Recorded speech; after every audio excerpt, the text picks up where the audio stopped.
کہ کبھی بھی آپ کو تعداد پہ نہیں جانا، قوت پر نہیں جانا. ظلم کتنا بھی طاقتور ہو، ظلم کے پاس کتنا بھی بڑا لشکر ہو، کتنی بھی بڑی فوج ہو، لیکن حق پسندوں کے سامنے وہ ٹھہر نہیں سکتا، اور اس میں قوت نہیں ہے کہ وہ حق پسندوں کو کبھی شکست دے سکے. ہمیشہ حق کی جیت ہوتی ہے، ہمیشہ سچ کی جیت ہوتی ہے، اور یہ حق اور یہ سچ ہمیں کربلا کے حوالے سے مہمیز کرتا ہے. اور عزاداری امام حسین علیہ السلام آج کے زمانے میں، جو موجودہ زمانہ ہے ہمارا، جہاں آپ دیکھ رہے ہیں ہر طرف ظلم کا دور دورہ ہے. آپ دنیا کے کسی بھی ملک میں جائیں اور اگر وہاں کی حکومتوں کا جائزہ لیں تو بہت کم ممالک ایسے ہوں گے کہ جو عدل و انصاف کے ساتھ اپنی حکومتوں کو چلا رہے ہیں. زیادہ تر لوگ وہی ہیں جو کمزوروں کو دبا رہے ہیں، زیادہ تر لوگ وہ ہیں جو مزدوروں پہ ظلم کر رہے ہیں، زیادہ تر حکمران وہ ہیں جو غریب طبقے کو ستا رہے ہیں، اور اس کے بعد اپنی حکومت کا اور اقتدار کا دائرہ وسیع کر رہے ہیں. تو ان کی حکومتوں کا دائرہ دراصل جو وسیع ہو رہا ہے وہ مظلوموں پر ظلم کرنے سے ہو رہا ہے. تو ایسے میں جب مظلوم پر ظلم ہوتا ہے تو اسے کہیں سے کوئی روشنی کی کرن نظر آتی ہے تو وہ عزاداری امام حسین ہے، وہ امام حسین کی ذات ہے کہ جو روشنی کا منارہ بن کر سامنے آ جاتی ہے اور ایک نئی قوت اور ایک نئی طاقت اسے عطا کرتی ہے اور ظلم سے لڑنے کا اسے حوصلہ دیتی ہے. حتیٰ کہ وہ کمزور بھی ہو تب بھی اپنے آپ کو قوت محسوس کرنے لگتا ہے جب اس کے سامنے عزائے امام حسین کا کانسیپٹ آتا ہے، جب اس کے سامنے امام حسین کی شخصیت آتی ہے. وہ دیکھتا ہے کہ 72 ساتھیوں کے ساتھ کس طرح امام حسین نے لاکھوں کے لشکر کو شکست دی تھی اور کس طرح سے ظلم کو پامال کر دیا تھا. اب تک ہوتا یہ رہا تھا امام حسین کی شہادت سے پہلے کہ خنجر گلوں کو قتل کرتے تھے، گلوں کو کاٹتے تھے، لیکن امام حسین کی شہادت کے بعد معاملہ الٹ گیا. امام حسین کے لہو کی دھار نے خنجر کو پامال کر دیا، خنجر کے 2 ٹکڑے کر دیے، خنجر ٹوٹ گئے، نیزے شکست کھا گئے. تو حق کا جب مقابلہ ہوتا ہے باطل کے ساتھ تو ہمیشہ فتح حق کی ہوتی ہے، اور یہ حق کی فتح قیامت تک کے لیے نذیر بن جاتی ہے مظالم ڈھانے والوں کے خلاف مظلومین کے لیے کہ کبھی بھی گھبرانا مت ظالم سے، خواہ وہ کتنا بھی پرقوت ہو، کتنا بھی اس کے پاس لشکر ہو، فوجیں ہوں اور سطوت ہو، جاہ و جلال ہو، وہ سب چیزیں ایک دن حق کے سامنے گھٹنے ٹیک دیتی ہیں اور سربلندی ہمیشہ حق کو نصیب ہوتی ہے. بہت خوبصورت بات قبلہ آپ نے کی کہ محرم جو ہے وہ خون کی فتح کا اعلان ہے، حد سکین کے اوپر، خنجر کی دھار کے اوپر خون کی فتح جو ہے اس کو محرم کہتے ہیں. بات آگے بڑھائیں گے. عزاداری قبلہ کب سے شروع ہوئی؟ اگر ہم کہیں کہ عزاداری کی بنیاد کب سے پڑی اور اس کے اہداف کیا ہیں، اس پر روشنی ڈالیں. دیکھیے، عزاداری کی بنیاد کب سے پڑی، یہ سوال بڑا دلچسپ آپ نے قائم کیا ہے. عموماً لوگ کہتے ہیں کہ عزاداری کا آغاز گویا جناب زینب نے کیا اور سانحہ کربلا کے بعد کیا، لیکن در حقیقت عزا کا آغاز تو اسی دن ہو گیا تھا جس دن 3 شعبان کو امام حسین علیہ السلام کی ولادت ہوئی تھی. اور تمام معتبر روایتوں میں موجود ہے کہ جب امام حسین کی ولادت ہوئی ہے تو اس وقت جب رسول خدا صلی اللہ علیہ وسلم کی آغوش میں امام حسین کو دیا گیا ہے تو رسول خدا صلی اللہ علیہ وسلم نے آپ کو دیکھ کر گریہ فرمایا، اور جب یہ گریے کی خبر جناب فاطمہ زہرا سلام اللہ علیہا تک پہنچی تو جناب فاطمہ زہرا آئیں، آپ نے استفسار کیا کہ بابا آپ میرے بیٹے کو اتنا خوبصورت بچہ اللہ تعالیٰ نے ہمیں عطا کیا ہے اور آپ اسے دیکھ کر گریہ فرما رہے ہیں، کیا میرے بیٹے میں کوئی نقص ہے؟ تو رسول خدا صلی اللہ علیہ وسلم نے ارشاد فرمایا کہ سیدہ آپ کے بیٹے میں کوئی نقص نہیں ہے، یہ بہت ہی مظلوم بچہ ہے جو میری آغوش میں ہے، یہ وہ بچہ ہے جسے 3 دن کا بھوکا پیاسا کربلا کے میدان میں شہید کر دیا جائے گا. یعنی رسول خدا ادھر ولادت امام حسین کی ہوتی ہے اور ادھر عزا کا گویا آغاز کر رہے ہیں، امام حسین کی شہادت کو یاد کر کے گریہ کر رہے ہیں. یہ روایت تمام سنی کتابوں میں موجود ہے اور تمام شیعہ کتابوں میں بھی موجود ہے کہ امام حسین کی ولادت کے وقت رسول خدا صلی اللہ علیہ وسلم نے سانحہ کربلا کو یاد کیا، واقعات کربلا کو بیان کیا اور گریہ فرمایا کہ یہ بچہ 3 دن کا بھوکا پیاسا کربلا کی سرزمین پر شہید کر دیا جائے گا. اور روایت میں یہ بھی موجود ہے کہ ام سلمہ سلام اللہ علیہا جو رسول خدا کی زوجہ ہیں، آپ نے ان کو بلایا اور ایک خاک دی، ایک خاص قسم کی مٹی دی اور کہا کہ ام سلمہ اس کو رکھ لیجئے اپنے پاس، جب یہ خاک خون میں تبدیل ہو جائے تو سمجھ جائیے گا کہ میرے بیٹے حسین کو شہید کر دیا گیا ہے. اور روایتوں میں ہے کہ امام حسین کی شہادت کے بعد جناب ام سلمہ کے پاس وہ خاک ایک شیشی میں رکھی ہوئی تھی. جیسے امام حسین کو شہید کیا گیا کربلا کے میدان میں، وہ خاک خون میں تبدیل ہو گئی. تو امام حسین کی عزا کا آغاز کو دراصل عہد رسالت مابی میں رکھ دیا گیا تھا، لیکن اس کو آپ مروج کہیں یا تجدید کرنے والی شخصیت کہیں، وہ جناب زینب سلام اللہ علیہ کی شخصیت ہے. صلوات اللہ علیہ وسلم. شہادت امام حسین کے بعد جناب زینب سلام اللہ علیہ نے بیڑا اٹھایا اس اہم کام کا، اور انہوں نے ساری دنیا میں عزائے امام حسین کو پہنچانے کا کام انجام دیا. صحیح. اچھا، اس کے اہداف کی طرف کیا دیکھتے ہیں ہمیں؟ کیونکہ بہت سارے لوگ یہ سوال قائم کرتے ہیں کہ اس کے، کیونکہ ہر چیز کا ایک ہدف ہوتا ہے، اس کے بھی جو ہے وہ اہداف ہوں گے، تو ان اہداف میں سے چند ایک چیزیں اگر آپ پیش فرمائیں. جی، کتاب عشق دو بابست کربلا و دمشق یک حسین رقم کرد دیگر زینب. علامہ اقبال سبحان اللہ. نے فرمایا تھا کہ کتاب عشق کے دو باب ہیں، ایک کربلا ہے اور ایک دمشق ہے، اور ایک کو امام حسین نے رقم کیا ہے اور ایک کو جناب زینب نے. اب یہاں جو آپ نے سوال قائم کیا کہ اہداف کیا ہیں، ہر کسی اہم واقعے کے پیچھے کچھ نہ کچھ مقاصد ہوتے ہیں، اور کوئی بھی واقعہ جب رونما ہوتا ہے تو اس کے پیچھے کوئی نہ کوئی پس منظر ہوتا ہے اور کچھ مقاصد ہوتے ہیں جن کے تحفظ کے لیے وہ واقعہ رونما ہوتا ہے. دراصل کربلا کا جو واقعہ ہے، اس کی اساس اور اس کی بنیاد اگر کسی شے کو ہم قرار دیں تو وہ ہے اعلی کلمت الحق، قیام دین اسلام، تحفظ شریعت مصطفی. یعنی امام حسین علیہ السلام نے جو قربانی پیش کی تھی، یہ گویا اس وقت کے جو حکمران تھے، جو دین میں تبدیلیاں کر رہے تھے، جو شریعت کو بدل رہے تھے، جو امام حسین علیہ السلام کی زندگی میں ہی رسول خدا کے دین کو بدلنا چاہتے تھے اور اس میں تبدیلیاں پیدا کر رہے تھے، ان تبدیلیوں کے خلاف ایک احتجاج تھا، ان تبدیلیوں کے خلاف اعلان جنگ تھا. گویا کہ ہم اپنی زندگی میں دین کو تبدیل نہیں ہونے دیں گے، شریعت میں تبدیلی نہیں لانے دیں گے. تو کربلا کا جو سانحہ رونما ہوا، دراصل جہاں ایک طرف ظلم کے خلاف آواز حق ہے یہ، وہیں دوسری طرف شریعت اور دین میں جو تبدیلیاں لائی جا رہی تھیں، ان تبدیلیوں کے خلاف بھی اعلان جنگ تھا. اور مقصد یہ تھا امام حسین کا کربلا میں جانے کا کہ تاکہ انسانی اقدار کا تحفظ کیا جا سکے اور اسلامی اقدار کا تحفظ کیا جا سکے، اور جو ایک غیر یقینی صورتحال پیدا ہو رہی ہے، دین کا مذاق اڑایا جا رہا ہے، شریعت میں تبدیلیاں لائی جا رہی ہیں، ان پر قدغن لگائی جا سکے. اور امام حسین نے اسی مقصد کے تحت کربلا میں اپنے بہتر ساتھیوں کی قربانی بھی پیش کی کہ دین کا تحفظ ہو سکے، انسانی اقدار کا تحفظ ہو سکے، اور جس طرح سے انسانی اقدار کا مذاق اڑایا جا رہا تھا، اسلامی اقدار کا مذاق اڑایا جا رہا تھا، اس سلسلے کو روکا جا سکے. اور اس میں کسی حد تک نہیں، یقینی طور پر یہ وہ امام حسین علیہ السلام کا مقصد تھا جس میں کلی طور پر آپ کو کامیابی ملی کہ آپ نے دین کا تحفظ بھی فرمایا، شریعت کی حفاظت بھی فرمائی، انسانی اقدار کو بھی بچایا. ورنہ یزید اور یزید کے ساتھی انسانی اقدار کو بھی پامال کر رہے تھے اور اسلامی اقدار کو بھی پامال کر رہے تھے. سبحان اللہ. بہت ہی خوبصورت جو اس کے اہداف ہیں ان کی طرف آپ نے نشاندہی فرمائی، کیونکہ بالکل آمد ہے محرم کی، اور اگر چاند ہو جاتا ہے تو چند لحظے ہی ہمارے پاس ہوں گے کہ ہم سن 1444 ہجری تک اس محرم کو لے کر آگے بڑھ جائیں گے. اور یہ جو ہے وہ سن 61 ہجری سے 444 ہجری کا جو سفر ہے، تاریخ نے لکھا ہے یہ خون آشام سفر ہے. اس کے اندر ہمارے گھر جلائے گئے، ہمیں خون کے ایک دریا سے جو ہے وہ گزرنا پڑا ہے اور گزر رہے ہیں. کوئی دن، کوئی ہفتہ، کوئی مہینہ ایسا نہیں جاتا کہ امام حسین اسلام کی دشمنی میں جو ہے وہ لوگوں کو قتل نہ کیا جاتا ہو، ان کے مال و اسباب کو نہ لوٹا جاتا ہو، ان کو اذیتیں نہ پہنچائی جاتی ہوں. مگر یہ ایک کارواں ہے جو امن کی بات کرتا ہوا، شانتی کی بات کرتا ہوا، پوری دنیا میں آل محمد علیہ السلام کے نور سے اجالا کرتا ہوا مسلسل آگے بڑھ رہا ہے.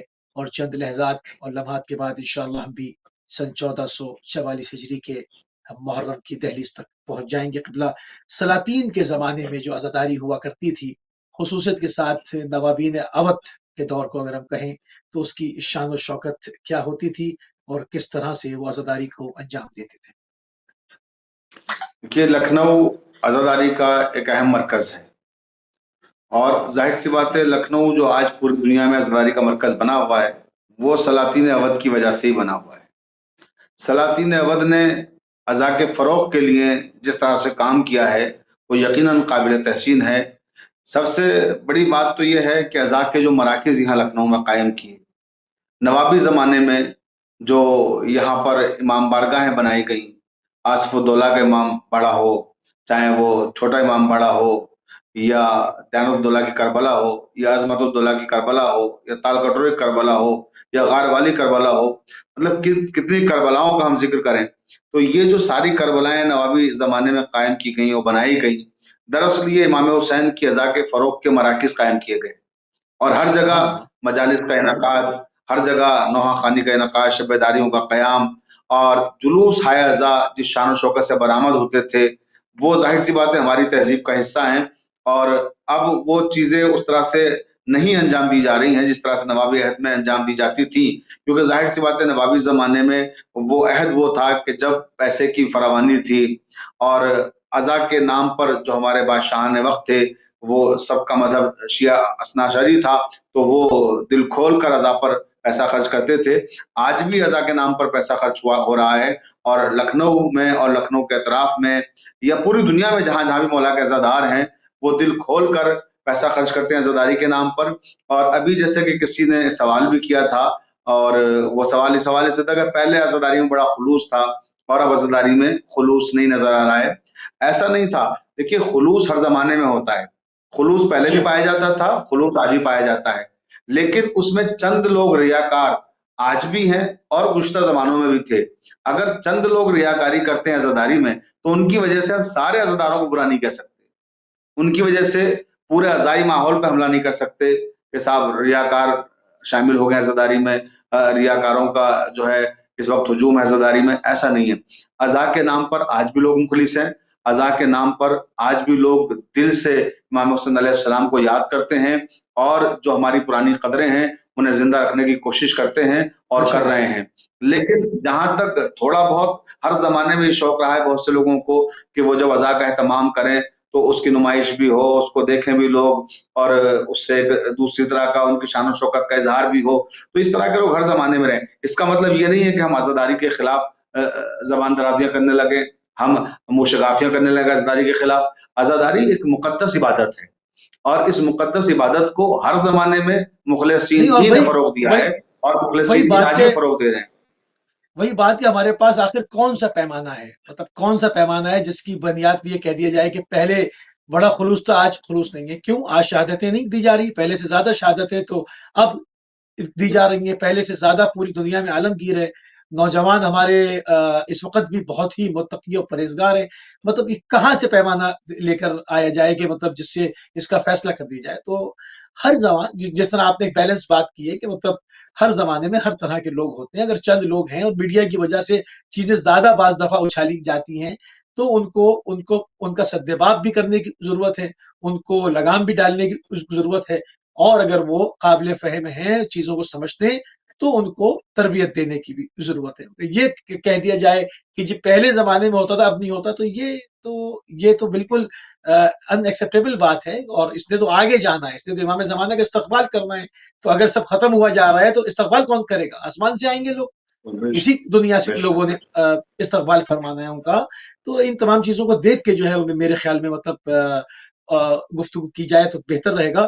قبلہ آپ نے بھی بات کی کہ یہ تمام چیزیں ہیں، اس میں کہہ دوں کچھ لوگ اسراف کا رونا روتے ہیں جب بھی مجالس عزا کی بات آتی ہے، اس کے اندر تبرکات کی بات آتی ہے، اس میں نظر و نیاز کی بات آتی ہے، تو بعض لوگوں کو اسراف کا دورہ پڑ جاتا ہے فوراً، مطلب ان کو، اور اگر ان کے گھروں میں آپ جا کر دیکھیں تو ان کی یہاں جو تقاریب ہوتی ہیں، شادی بیاہ ہوتے ہیں، اس میں حد درجے اسراف ہو رہا ہوتا ہے، اور عام روزمرہ ان کی لائف سٹائل کے اندر اسراف روزانہ ہو رہا ہوتا ہے، مگر اس پر خاموشی، اور جہاں سے یہ شہداء کی عزاداری کے اوپر بات آئے تو اس پر ان کو ایک دورے کی کیفیت آ جاتی ہے کہ جی اسراف ہو رہا ہے، اسراف، یہ کیا وجہ ہے؟ کیا یہ کیوں اتنی گھبراہٹ کیوں ہے اس میں؟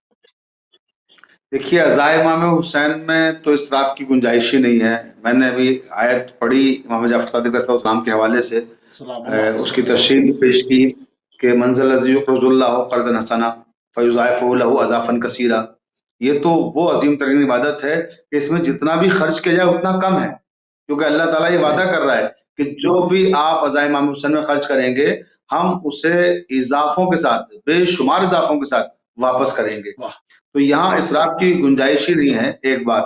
دوسری بات یہ ہے کہ جب آپ اپنے گھر کی تقاریب منعقد کرتے ہیں، خواہ وہ شادی کی تقاریب ہوں یا جو یوم پیدائش کی تقریبات ہوتی ہیں بچوں کے حوالے سے، یا اور دیگر خوشی کی تقریبات ہیں، اس وقت اسراف کسی کو یاد نہیں آتا کہ یہ اسراف کیا ہے، ٹھیک ہے۔ اور جہاں امام حسین کے عزا کا مسئلہ آیا تو پھر ہر چیز انہیں اسراف نظر آنے لگتی ہے۔ تو یہ دوہرا نظریہ رکھنے والے لوگ ہر زمانے میں موجود رہے ہیں، لیکن ان کے اس نظریے سے، ان کے اس طرح کے اعتراضات سے عزائے امام حسین پہ کوئی فرق نہیں پڑے گا، کیونکہ یہ تو وہ لوگ ہیں جو عزا کے معاملے میں، اگر آپ یعنی جس کو ظاہر داری کے اعتبار سے کہہ لیں کہ اسراف کہتے ہیں، اگر وہ نہ ہو تب بھی یہ کسی نہ کسی اینگل سے، کسی نہ کسی حوالے سے اعتراض ہی کرتے ہیں۔ تو کچھ لوگ ہماری قوم میں بنے ہی اعتراضات کرنے کے لیے ہیں، تو ان کے پاس کوئی مشورہ نہیں ہے، کوئی کام نہیں ہے سوائے اس کے کہ وہ اعتراضات کریں۔ اور سب سے بڑی بات آپ کو بتا دوں کہ جب کسی امام بارگاہ میں عشرہ ہوتا ہے، مثلا اس میں تبرک تقسیم ہو رہا ہے، تو جو لوگ یہ کہتے ہیں کہ صاحب بڑا اسراف ہو رہا ہے، اتنا تبرک تقسیم کیا جا رہا ہے، اتنے پیسے کا کچھ اور بھی ہو سکتا تھا، یہ پیسہ اس وقت ان کو یاد آتا ہے کہ یتیموں کی تعلیم پہ خرچ کیا جا سکتا تھا مثلا، یا کسی بیوہ کو دیا جا سکتا تھا، یہ ساری چیزیں انہیں اس وقت یاد آتی ہیں جب امام حسین کا فرش عزا بچتا ہے۔ اور یہ وہ لوگ ہوتے ہیں جنہوں نے خود اس پورے سلسلے میں جو عزا کا سلسلہ قائم ہوا ہے، جس عزا خانے میں مجلس ہو رہی ہے، وہاں کوئی تعاون نہیں کیا ہوتا ہے، ان کا ذرہ برابر تعاون نہیں ہوتا ہے۔ جو تعاون نہیں کرتے ہیں وہی اعتراضات کرتے رہتے ہیں۔ ایک تو عزا کے سلسلے میں تعاون نہیں کرتے، مزید اعتراضات کرتے ہیں۔ اگر یہی چیز ہے تو آپ دیکھیے اسراف کی جہاں تک بات ہے تو خانہ کعبہ میں جب حج کا موسم آتا ہے 10 ذی الحج، تو وہاں قربانی ہوتی ہے، اور جب وہاں قربانی ہوتی ہے حضرت ابراہیم اور حضرت اسماعیل کی یاد میں ہم دمبے کو ذبح کرتے ہیں، تو وہ جو دمبے ذبح ہوتے ہیں وہاں پر کس قدر گوشت جو ہم آپ دیکھتے ہیں کہ ضائع بھی ہوتا ہے، لوگوں تک پہنچ بھی نہیں پاتا، کوششیں کرتی ہے وہاں کی حکومت کہ لوگوں تک پہنچائے، لیکن اس کے باوجود بھی اتنا زیادہ وہاں ذبیحہ ہوتا ہے اور اتنا گوشت ہوتا ہے کہ وہ ممکن نہیں ہوتا کہ وہاں تک پہنچایا جا سکے کہ جو حقدار ہیں۔ تو اس کے باوجود کوئی نہیں کہتا کہ صاحب اسراف ہو رہا ہے، وہاں امام حسین کے نام پہ فوراً اسراف نظر آتا ہے۔ دیگر مقامات جو ہمارے یہاں ہیں ان میں آپ کو اسراف نظر نہیں آتا۔ تو اس لیے ضرورت ہے سوچ کو تبدیل کریں اور یہ اس طرح کی بحثیں نہ کریں کہ اسراف ہے۔ اس کا ایک بڑا عمدہ ایک طریقہ ہے جس پریکٹس پہ میں عمل کرتا ہوں، جو مجھے دکھتا ہے نا کہ مطلب کہ عزائے شہداء پر جو ڈائریکٹ حملہ نہیں کر پا رہے، اسراف کی رٹ لگا رہے، پھر میں سال بھر ان کو یتیموں کے ایڈریس بھیجتا رہتا ہوں کہ آئیے کار خیر کیجیے، یہ لیں ایک اور یتیم، آئیے یہ لیں ایک اور کیجیے۔ اب آئیے نا پھر محرم میں آپ کی ساری فلاح و بہبود جو جاگی ہوئی تھی، اب آئیے سال بھر دیں گے آپ کو، ہر ایک مہینے کے بعد ایک کا پتہ آپ کی خدمت میں بھیجیں گے تاکہ ان کی اصلاح ہو جائے، وہ سمجھ جائیں کہ یہ معاملہ جو ہے وہ سال بھر چلتا ہے۔ اور جو اب یقین کریں جو لوگ فرش عزا کے اندر جو ہے وہ ہاتھ بٹاتے ہیں، یہ وہ لوگ ہیں جو سال بھر ہر کار خیر میں حصہ لیتے ہیں، کیونکہ یہ حسینی ہیں، یہ حسینی افکار کے لوگ ہیں۔ یہ نہیں دیکھ سکتے کہ کوئی یتیم بھوکا رہے، یہ نہیں دیکھ سکتے کہ کوئی بیوہ جو ہے اس کی آنکھوں میں حسرت ہے، یہ ہر حساب سے خدا کی راہ میں انفاق کر رہے ہوتے ہیں۔ فرق کیا ہے؟ یہ اعتراض نہیں کرتے، یہ اس کے اوپر بتاتے نہیں ہیں، یہ کرتے رہتے ہیں۔ تو ان چیزوں کی اصلاح ہونی چاہیے۔ تو قبلہ تھوڑی سی بات کو آگے بڑھائیں گے، آپ نے اس کی بات کی، تھوڑی سی محرم کے تقدس کے اوپر اور بات کر لیں، کیونکہ ہم بالکل جیسے میں نے بار بار کہا کہ 1444 ہجری کی تحریز کے اوپر ہم کھڑے ہیں اور آغاز ہو جائے گا چاند ہوتے ہی۔ تو محرم کا تقدس جو ہے، اس کے اندر بعض لوگ یہ کرنے کی کوشش کرتے ہیں اور اعتراض بھی ہوتے ہیں کہ جی محرم کے حوالے سے اب انسانی زندگی ہے، اس کو کپڑے بھی چاہیے ہیں، تمام چیزیں ہیں، تو اس میں وہ اعتراض اٹھتا ہے کہ جی محرم کے حوالے سے فیشن متعارف کرائے جا رہے ہیں، یہ سب کیا، ان سے اپنے بچوں کو، اپنی بچیوں کو، اپنے نوجوانوں کو، ان کو کس طرح سے گائیڈ کیا جائے، کیونکہ کپڑے کچھ تھوڑے سے پہلے لے کر ان کو پہنا جا سکتا ہے تاکہ محرم میں وہ پہنے ہوئے کپڑے ہوں، وہ بالکل نئے نہ ہوں، کیونکہ ہم لباس کہنا کا بھی ذکر کرتے ہیں، سادہ لباس کا بھی ذکر کرتے ہیں، اور جب سید الشہداء کی بات آتی ہے تو غرض و غبار میں اٹے ہوئے سید الشہداء کا ذکر کرتے ہیں کہ کس عالم میں آپ شہید ہوئے۔ تو اس کے تقدس پر، اس کے فرش عزا پر جانے کے اپنے آداب ہیں، اس کے اندر جب آپ لباس سیاہ پہنتے ہیں اس کے آداب ہیں، اس طرف تھوڑی سی ہمیں ہم چاہیں گے بڑے احترام کے ساتھ اس کے اوپر جو ہے وہ ہم اپنے بچوں کو یہ بات سمجھائیں. بسم اللہ. کہ فرش اعضا جو ہے وہ ایک بہت ہی مقدس جگہ ہے، اور میں ہمیشہ اپنی مجلسوں میں، اپنی تقریروں میں اپنے نوجوانوں سے کہتا ہوں.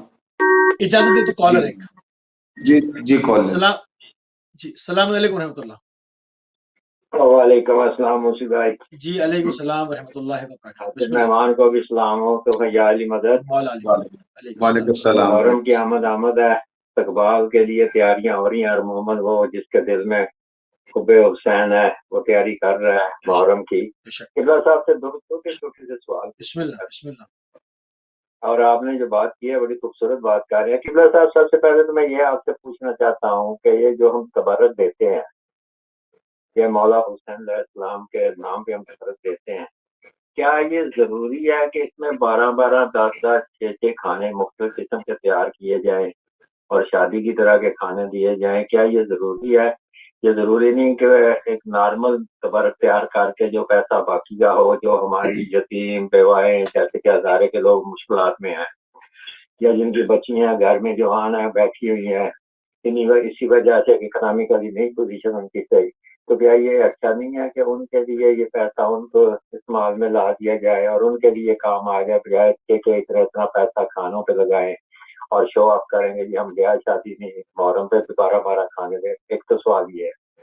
دوسرا سوال یہ میں آپ سے پوچھنا چاہتا ہوں کہ وہ بھی ملتا جلتا ہی ہے تقریباً، کہ ہم 25 ذات عالم بلا لیتے ہیں، بڑا جلسہ کر رہے ہیں جی، اور وہ لاکھ 50,000 30,000 ایک دیتا ہے ذاکر. تو پھر وہی بات آتی ہے کہ یہ ہماری جو قوم اس وقت فلاح میں پیچھے ہے سب سے، کیا ہم ان کے لیے یہ فلاح کا کام نہیں کر سکتے؟ کوئی یونیورسٹیاں اپنی، کوئی مدرسے یا کوئی اس قسم کی چیز تعلیمی لحاظ سے اپنے آپ کو اپ گریڈ نہیں کر سکتے اسی پیسے سے جو ہم چھاتروں کو اور لاکھوں روپے دیتے ہیں، اور اس طریقے سے چند دن کی مجلس ہوتی ہے اور لاکھوں چلے جاتے ہیں؟ یہی کسی اچھے منصوبے پہ ہوں تو اس سال کا سال وہ کام آئے. اس پہ تھوڑی سی روشنی ڈال دے تو مہربانی ہو. Thank you. بہت شکریہ. قبلہ وہ ذرا مطلب کس نے روکا ہے؟ مطلب کیا روکا ہے کسی نے کہ آپ کسی کی یتیم پروری نہ کریں، یا کسی نے روکا ہے کہ آپ کسی کی تیمارداری اس کو میڈیسن نہ دیں؟ کسی نے روکا ہے کہ کسی یتیم بچی کی آپ شادی نہ کرائیں؟ مطلب کیا، کیوں، وجہ کیا ہے؟ مطلب جی قبلہ. کہ عزائے امام حسین علیہ السلام پر جو رقومات خرچ کی جا رہی ہیں، یہ ساری بیوائیں اور یتیم بچے سب اسی موقع پر کیوں یاد آتے ہیں؟ ایک چیز کہہ دوں، جب جنگ ہوئی، نیا انقلاب آیا ہوا تھا، جنگ ہوئی اور کہا گیا کہ جی بڑا نقصان ہوا ہے، اور اس دفعہ جو محرم آ رہا ہے اس کو بڑی سادگی سے منائیں گے، وہ سارا پیسہ جو ہے وہ جو لوگ زخمی ہیں اور بیوائیں ہیں اور یتیم ہیں اور جتنے بھی جنگ کے متاثرین و شہداء ہیں ان کے اوپر لگاتے ہیں. پوری دنیا نے دیکھا کہ اس وقت امام خمینی نے کہا کہ نہیں، سید الشہداء کی عزاداری پر پہلے سے کوئی کمی نہیں ہوگی، بلکہ اس پہ سے زیادہ یہ قوم بڑھ چڑھ کر اس میں حصہ لے گی، کیونکہ یہی عین عبادت ہے اور اللہ کی خوشنودی کا سبب ہے. سید الشہداء کے اگر عزاداری کے بجٹ میں سے کمی کی گئی تو سب کچھ کم ہو جائے گا، پھر رزق روک لیا جائے گا. اگر اس میں ہم بڑھائیں گے تو خدا کے لطف و کرم سے قیامت تک کمی نہیں آئے گی. اور آپ نے دیکھا 40 سال ہو گئے دنیا بھر کی سینکشن ہوتے ہوئے، وہ اس وقت زبردست دفاعی طاقت بھی ہیں اور ہم سے زیادہ اچھا، یعنی پاکستان اور ہندوستان سے زیادہ اچھا انفراسٹرکچر بھی رکھتے ہیں، اور تعلیم کے شعبوں میں اور یونیورسٹیوں میں بھی ہم سے زیادہ آگے جا رہے ہیں، ریسرچ کے میدانوں میں بھی. تو یہ تمام برکات اور ایک مرجع کا بیان سامنے، تو یہ میں نے میرے ذہن میں تھا شیئر کروں. رحمۃ اللہ علیہ نے جیسا کہ ابھی آپ نے فرمایا کہ عزا کے حوالے سے جو پیغام دیا کہ بھئی انقلاب میں جو یا جنگ کے درمیان جو لوگ زخمی ہوئے ہیں اور جو ان کی بیوائیں ہیں، عزاداری کا پیسہ روک کر کے ان کو دیا جائے. امام خمینی نے اس وقت بھی اس کا انکار کیا کہ نہیں، عزا میں کوئی کمی نہیں ہوگی، عزاداری ویسی ہونی چاہیے جیسے ہوتی تھی. اور امام خمینی رحمۃ اللہ علیہ فرمایا کرتے تھے کہ جو انقلاب اسلامی ہے دراصل یہ عزائے امام حسین کی وجہ سے ہے. اگر عزائے امام حسین کو ہم نے نہ سمجھا ہوتا تو ہم کبھی بھی انقلاب نہیں لا سکتے تھے.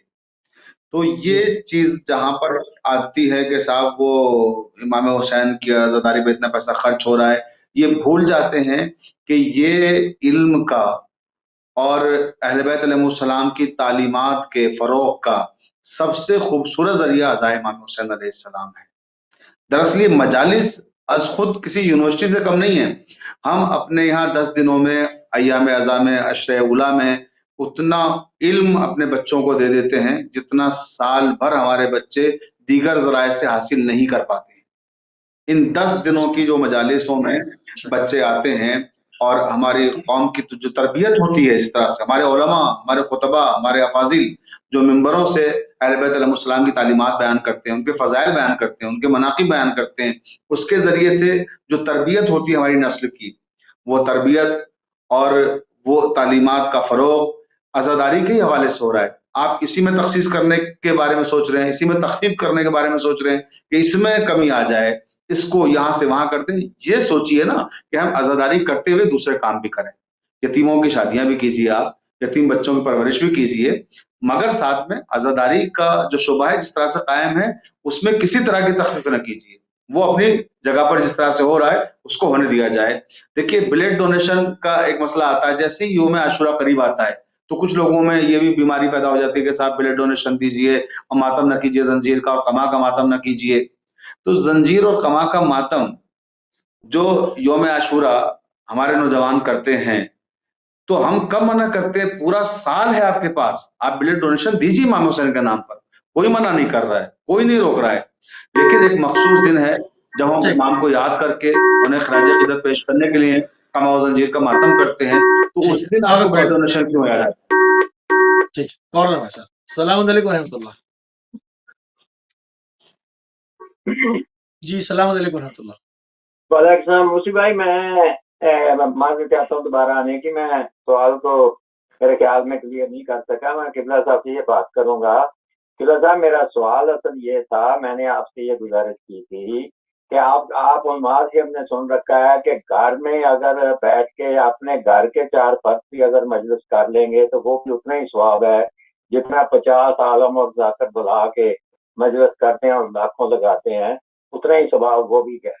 مقصد میرا یہ کہنے کا ہے کہ جو اتنا بڑا کچھ ہوتا ہے اور وہاں پہ آپ بجائے اس کے کہ علماء کو بلا کے کوئی علم حاصل کرنے کے وہاں سریں لگانے کے علاوہ ہمیں اور کچھ ملتا نہیں ہے، اور وہاں پہ جو علم پڑھنا چاہیے وہ بجائے پڑھنے کے وہ علم کسی اور راستے میں ہمیں لے کے جا رہا ہے۔ تو مقصد یہ میرا سوال کرنے کا تھا کہ اتنا پیسہ لگا کے بھی آپ نے اگر سورہ ہی سننی ہے وہاں جا کے نقوی صاحب ہر جگہ سورے تو نہیں لگائی جا رہی نا، کیا تمام مشروع میں سورے لگائی جا رہی ہیں؟ وہاں پہ استعمال کیا جائے جہاں نہیں، میری عرض سن لیں نا، کیا تمام مشروع میں کہیں علم مل ہی نہیں رہا، ہر جگہ سورے لگ رہی ہیں؟ بات تو میرے خیال میں رہی یہ سب کچھ کیا ہے۔ نہیں کہاں ایسے، میں آپ کو 10,000 گنواتا ہوں، میں 10,000 ابھی ممبر گنوا دیتا ہوں جہاں سے علم پٹتا ہے، میں آپ کو ابھی گنوا دیتا ہوں۔ بات سن لیں مجھے، بات سن لیں ایک منٹ، میں بات کلیئر کر دوں کہ اب وہ بات تو رہ نہیں کہ جو علماء آپ کو دین کی بات بتانا چاہتے ہیں وہاں پہ تو لوگ بیٹھ کے اٹھ کے چلے جاتے ہیں کہ ان کا مزاج بدل دیا گیا ہے اسٹیجوں پہ آ کے۔ کون کہہ رہا ہے؟ بدل دیے گئے ہیں، کون کہہ رہا ہے آقا؟ تمام ممبر آباد ہیں الحمدللہ۔ چاہتے ہیں وہ تو سنتے لوگ آپ سننا پسند ہی نہیں کرتے، اس لیے کہ ان کے مزاج کو تبدیل کر دیا گیا ہے اس طریقے سے کہ وہاں پہ بلا کے 10-20 بلا کے سننے والے اور عوام کا ذہن اس طرف لگا دیا گیا ہے اب تک، اور یہی وجہ ہے کہ اب علم بجائے آگے بڑھنے کے علم پیچھے چلا گیا۔ نہیں ہم جائیں نہیں نا، آپ کو ایسا لگے ہی نہیں، وہ آگے آنے کی کوشش نہیں کرتی۔ یہ چیز بھی تو دیکھیں نا جو اثر ہو رہا ہے اس پہ بھی تو آپ نظر لگائیں۔ میں یہ نہیں کہتا کہ آپ مجالس نہ کریں، آپ مجالس ضرور کریں، مجالس ہی تو ہمارا سب سے بڑا مقصد ہے امام مظلوم کا، لیکن مجالس کا اب کیا ہو رہا ہے؟ قبلہ صاحب سے میں پوچھنا اب کیا ہو رہا ہے کہ شمر کا ذکر زیادہ کرتے ہیں رلانے کے لیے، اور سجدہ حسین جو مقصد ہے اس کو کم استعمال کرتے ہیں، اس پہ اتنا زور نہیں دیتے، سجدہ حسین کا جو مقصد ہے وہ زور نہیں لگاتے۔ ٹھیک ہے نقوی صاحب، زور لگا کے لوگوں کو بہانا جو ہے۔ ٹھیک ہے نقوی صاحب، اچھے علماء کو سنیں انشاءاللہ، وہاں نہ سورے ملیں گی نہ اس ٹائپ کے لوگ ملیں گے، ٹھیک ہے؟ کچھ اچھے علماء کو سنیں تو انشاءاللہ نہ آپ کو سروں والے ملیں گے، اس طرف توجہ ہی نہ دیں۔ اگر کہیں پر کوئی سریں برے لگا رہا ہے تو اس کا کوئی تعلق تھوڑی، اتنی بڑی کائنات بھر میں مجالس ہو رہی ہیں، پوری دنیا میں ہو رہی ہیں، مطلب کیا کسی ممبر سے علم کی بات نہیں ہو رہی؟ عجیب بات ہے۔ السلام علیکم ورحمۃ اللہ۔ وعلیکم السلام موسی بھائی، یا علی جزاک اللہ جی، بسم اللہ فرمائیے۔ قبلہ صاحب آپ کی خدمت میں میرا السلام علیکم، یا علی السلام۔ موسی بھائی میں نے کل بھی آپ سے بات کی، انشاءاللہ اگر جب بھی موقع ملا آپ سے کریں گے. ہم اپنے آنسوں کا عطیہ پاک بھی اسلام اللہ کی بارگاہ میں پیش کریں. ہمیں ان بحثوں میں پڑھنے کی ضرورت نہیں ہے. قبلہ صاحب یہ بڑے بڑے غمزدہ دن ہیں، ہم سوچ بھی نہیں سکتے. صرف اتنی کوشش کیجئے گا، میں اپنی ذات کے مطابق یا جہاں میرا جانا آنا بڑھ گیا، میری کوشش ہوتی ہے کہ میں ہر چھوٹے بڑے کو یہ کم از کم کہوں کہ خدا کے لیے کہ آپ سگریٹ پی کے میرے مولا کی بارگاہ میں مت آئیے گا. کچھ ادب کے آداب بھی ہوتے ہیں، کچھ ہم لینے کے لیے جاتے ہیں، نہ کہ ٹھیک ہے، اپنا 5 منٹ آگے کچھ سوال گوا کے کر لیں. واپس آ جائیں. اگر آپ کو مولا نے ٹھکرا دیا تو آپ کہاں جائیں گے؟ صحیح بات. تو یہ سوال جواب دنیا کے آتے رہیں گے. کوئی یہ دنیا 1400 سال سے کرتی آ رہی ہے. اب وقت ہے کہ اہل بیت علیہ السلام کے اوپر درود بھیجیں اور محمد اور آل محمد کے دشمنوں پہ لعنت بھیجیں. یہ لعنت بہت بڑا فریضہ ہے آپ کے اوپر، یہ بھیجیں انشاءاللہ. یہ کوئی علماء کرام، کوئی ذاکرین، کوئی بندہ نہیں منع کرتا، آپ بھیجیں، کھلے دل سے بھیجیں. اور یہ جو معاملات تھے نا کہ سرے لگاتے ہیں یا کیا، بحث نہیں کرنی چاہیے. دوسری طرف دیکھیں تو ایک طرف تو پھر ابا کباب پہنے ہوئے کہتے ہیں کہ مولا نے یہ کر دیا ہے، آپ نماز کی طرف جائیں، آپ یہ کریں. یار خدا کے لیے یہ 10 دن خدا کے لیے یہ سوال جواب مت ٹھیک کیجیے ہے، گا. آ گیا. صرف امام کو روئیے گا. ٹھیک ہے، اگر آپ نے رونا ہے تو اپنے صدقے دل سے روئیے گا. امام کو اپنے گناہوں کا کفارہ ادا کیجیے گا. اللہ آپ کی توفیقات میں اضافہ جزاک فرمائے. اللہ. ہمیں اللہ اور پنجتن پاک نے یہ موقع دیا موسی بھائی کہ آپ ٹھیک ہے مختلف میرے قسم بھائی. کے علماء کرام آتے ہیں، سید بادشاہ آتے ہیں، ہم ان کے سامنے گر گڑاتے ہیں. شاید یہی وسیلہ ہمارے کل روز محشر ہمارا بخشش کا وسیلہ بن ٹھیک جائے ہے اور بنے گا انشاءاللہ. یہ وقت رونے کا ہے، مولا کے دشمنوں پہ لعنت کرنے کا. بے شک. حافظ، یاد رکھنا. جزاک اللہ. جی قبلہ، اب یہ تو انسان کے اپنے اوپر ہے نا کہ وہ کس خطیب کا، کس ذاکر کا، کس عالم کا انتخاب کرتا ہے اور کہاں جاتا ہے. اب اگر کہیں پر خدا نخواستہ اس طرح کے لوگ ہیں اور وہ اس طرح کی حرکت کر رہے ہیں تو اس کا عوام بائیکاٹ کرے، وہاں جائیں نہیں. کیوں سنتے ہیں؟ اب یہ کہنا کہ تمام ممبروں سے کہیں سے علم نہیں بٹ رہا، تو مطلب یہ تو ایک عجیب سی بات ہے، بڑی زیادتی والی بات ہو جائے گی. 12 جی ہاں. ہم لوگ ازا کے تقدس کے بارے میں بات کر رہے، درمیان میں کال آ گئی تھی، اور ازا کے جو آداب ہیں، اس کی جو تہذیب ہے، اس حوالے سے گفتگو کر رہے تھے. میں عرض کر رہا تھا کہ میں جہاں بھی مجلسیں پڑھنے جاتا ہوں، میں ہمیشہ ممبر سے یہ کہتا ہوں اپنے نوجوانوں سے کہ جس طرح سے آپ مسجد میں جاتے ہیں وضو کر کے ایک عبادت کو انجام دینے کے لیے، ایسی ازا بھی ایک عبادت ہے. جب فرش ازا پہ آئیے تو ہمیشہ باوضو رہیے، وضو کر کے آئیے، کیونکہ 3 منٹ آپ رہ گیا. اس امام کی بارگاہ میں جا رہے ہیں کہ جہاں اہل بیت علیہ السلام کا تذکرہ تو ہوگا، اور وہاں ہمارے وقت کا امام زمانہ عبد اللہ تعالیٰ فرجہ شریف بھی تشریف لاتے ہیں. تو جہاں امام وقت آتے ہیں وہاں آپ جا رہے ہیں، اس مقدس جگہ پہ جا رہے ہیں جہاں مقدس ترین خواتین آتی ہیں، جناب سید السلام علیہ تشریف لاتی ہیں، اس فرش ادا پہ جا رہے ہیں تو وہاں ہمیشہ وضو کر کے جائیں، اور سوگواری کے انداز میں فرش ادا پہ بیٹھیں کہ جب آپ فرش ادا پہ جا رہے ہیں تو لگے آپ کے چہرے سے، آپ کے لباس سے، آپ کے انداز سے کہ آپ کسی کے سوگ میں آئے ہیں اور یہ سوگواری کا ماحول ہے. اور دوسری چیز، علماء کرام جب وہاں پر تقریریں کرتے ہیں، مجالس خطاب کرتے ہیں، تو اس جذبے اور اس حوصلے سے جائیں کہ ہم کچھ سیکھنے کے لیے جا رہے ہیں. جو وہ بیان کریں اس سے کچھ اخذ کریں اور کچھ سیکھنے کی کوشش کریں. بہت سے لوگ ایسے ہوتے ہیں کہ جو علماء کو سننے کے لیے کم جاتے ہیں بلکہ ان پہ اعتراضات کرنے کے لیے زیادہ آتے ہیں، کہ وہ پہلو ڈھونڈتے ہیں اعتراضات کے تاکہ وہ اپنی برتری ثابت کر سکیں. تو ایسے افراد سے جو اس طرح کی ذہنیت رکھتے ہیں، میں ان سے گزارش کروں گا کہ وہ جب فرش ادا پہ جائیں تو کچھ سیکھنے کی نیت سے جائیں، سوگواری کے انداز میں جائیں اور باوضو جائیں، اور ہر لمحہ ہر پل انہیں اس بات کا احساس رہے کہ یہاں مقدس ترین شخصیات موجود ہیں. ہمارا کوئی عمل بھی ایسا نہ ہو کہ جس سے کوئی ازا کی بہترامی سامنے آئے، یا ہمیں یہ احساس ہی نہ رہے کہ یہاں ایسی عظیم ترین شخصیات موجود ہیں کہ جن کے سامنے ہم نہ تو لبوں کو کھول سکتے ہیں اور نہ کوئی ایسی بے ادبی کر سکتے ہیں جس سے مجلس کی حرمت پامال ہو. تو اس کا خیال ہر لمحہ اور ہر موقع پہ رکھنا چاہیے. بالکل صحیح. بہت شکر گزار ہیں قبلہ، آپ کے انتہائی مشکور ہیں اور انتہائی ممنون ہیں. ہمارے ساتھ اودھ کی راجدھانی لکھنؤ ہندوستان سے مولانا ڈاکٹر مرزا شفیع حسین شفق صاحب موجود رہے، اور اگر کچھ لہجے میں کچھ ساعتوں کے بعد چاند کی اناؤنسمنٹ اگر ہو جاتی ہے